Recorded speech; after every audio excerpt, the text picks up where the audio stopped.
Well, right now I'm working on a 700-page chart, and we're going to see how fast I can complete this chart. So we will start with making sure that our member name matches, and we will input our dates. Make sure the date of birth is correct, which it is. Our page number. We're going to look for a signature and a credential, if it's electronic signature or handwritten, and we will go from there, and then we will find our assessment or progress notes and start coding our encounter. Okay, so she has hyperlipidemia, vacuum HCC, we have essential hypertension, VAC HCC,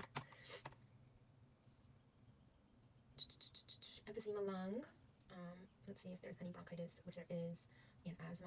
So we can link those three with becomes J43.9. See what else we can pull from this active problem list.